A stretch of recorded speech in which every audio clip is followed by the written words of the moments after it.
Since the ICE train transports no bikes, I have to take the intercity train via the Rhine Valley to get from Stuttgart to Aachen.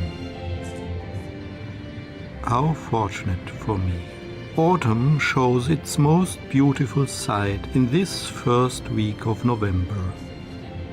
As if to emphasize the climate change, temperatures reach 20 degrees and the sky shines a brilliant blue. This time I plan to cycle from Aachen to Trier. For the first half of the trip I will use the high Fens rail trail cycle path. For the second half the Kyll-Valley-Cycle Path. Since the year 2015 there is a new connection between these two bike trails, which also uses a former rail trail. Aachen looks very beautiful in the late autumn weather, and the streets are crowded with shoppers and tourists. I take a stroll through the downtown area and visit the town hall and the cathedral.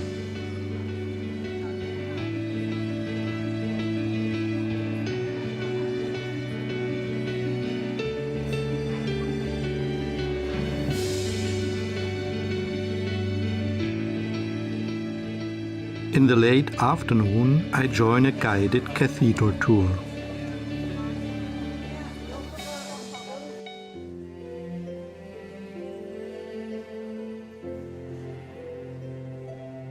I'm lucky and get a guide who combines expertise and verve. Since 1978, the cathedral is a World Heritage Site. The first in Germany and the second worldwide. Its oldest parts date back to the end of the 8th century. It was then that Charlemagne built the octagonal chapel, to which, during later centuries, many additions were made. In the choir hall of the cathedral stands the famous Shrine of Mary, which has the form of a single-aisled basilica.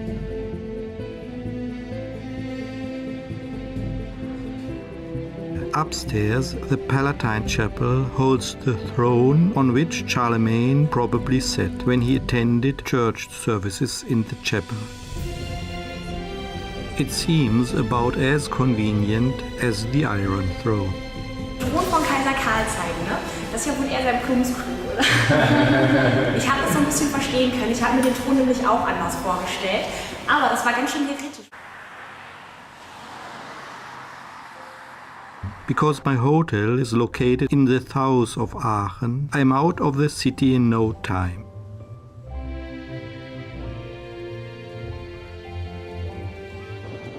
I follow the Corneli-Münsterweg for a few kilometers until it encounters the Fens railway path.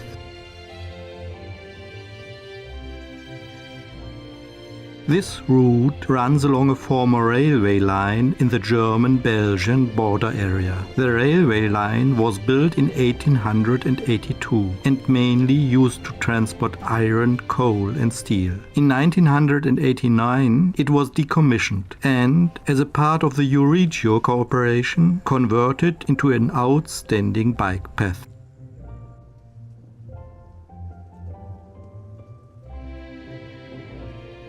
In Röttgen, the actual ascent to the high Fens starts, but thanks to the railway line, the cycle path rises very gradually. From Aachen to the high Fens, I have to overcome about 350 meters altitude difference. For a distance of 6 kilometers, the bike path climbs up to the northern Eifel region with a 2% incline.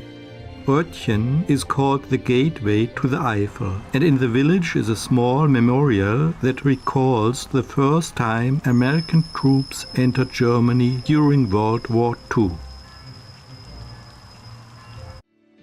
From Röttgen it is about 7 kilometers to Consum, which is situated directly on the German-Belgian border and the high Fens. The High Fens is a sprawling high moorland reaching up to 700 meters. The landscape is, because of the unusual flora and fauna, on the Belgian list of candidates for UNESCO. How rough the climate is, I notice even on this beautiful fall day during a short hike.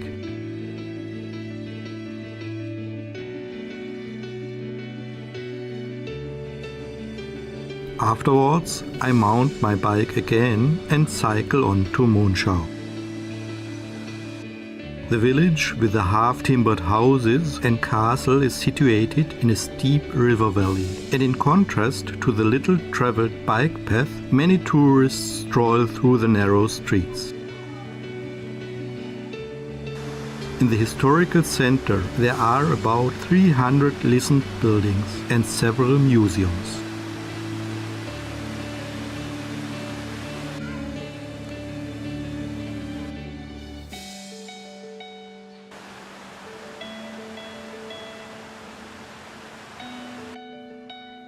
The area around Monschau protrudes like a bay into Belgium, and about 10 kilometers further south I ride on the Fens rail trail cycle path across the border into Belgium. From here there remain about 15 kilometers to my destination for today, the small village of Bütgenbach, near an artificial lake of the same name. To reach Bütgenbach I leave the Fens rail trail at Weiwatz and switch to the new route which connects it to the Kyll-Cycling Path.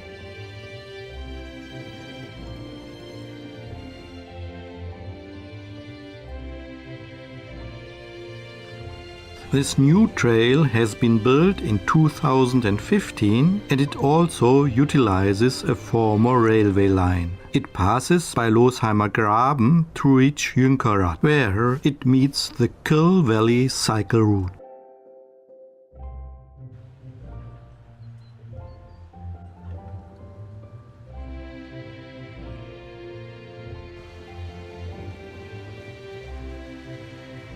I cycle along lonely autumnal avenues, cross at Losheimer Graben the border to Germany, but do not meet any fellow bikers.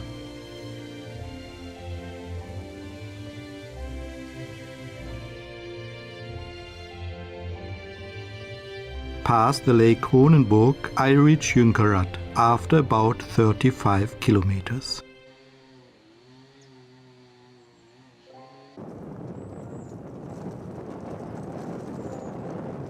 Now I am on the Kyll-Valley bike path that ends in Trier.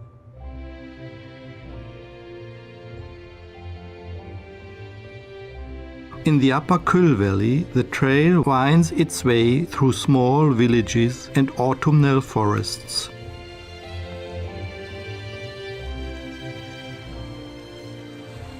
Some places look a bit forlorn in time. The bike path doesn't run always on the banks of the Kyll River, nevertheless there are no steep gradients.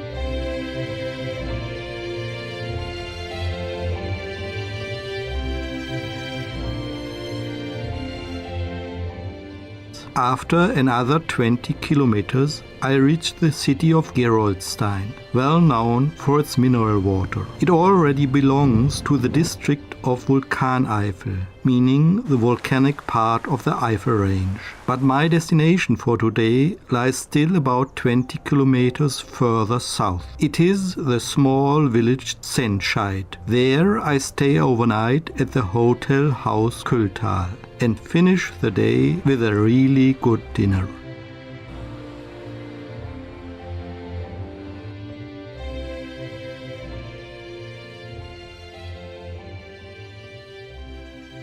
The next morning, when I look down from my hotel balcony into the Kyll Valley, I see it shrouded in autumnal fogs. Still, I hope for a beautiful fall day and cycle towards St. Thomas.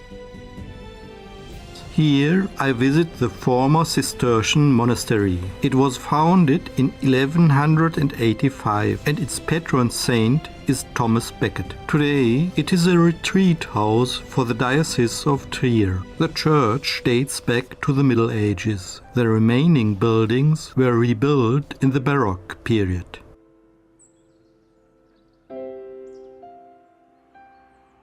From St. Thomas, the distance to the confluence of the Kyll and Mosel is about 50 kilometers. The cycle path is in very good condition and leads, separate from the main roads, through forests and small villages.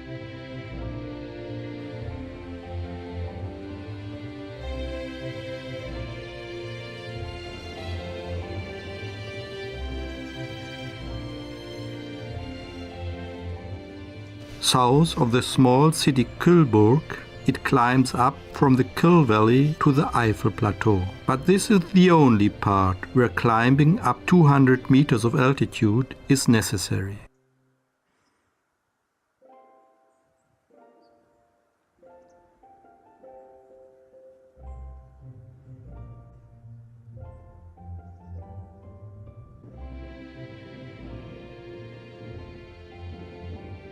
After that, the bike path continues straight to the confluence of Kyll and Mosel. Unfortunately, the Kyll Valley bike path ends in one of the ugliest areas of Trier, namely the Moselle Port. A pity. When I finally arrive in the center of Trier, it is about 6 o'clock in the evening, but the temperature is still an unlikely 20 degrees. The sidewalk cafes are full of people who enjoy this unusual November evening. I also allow myself a big ice cup before I board the train back to South Germany.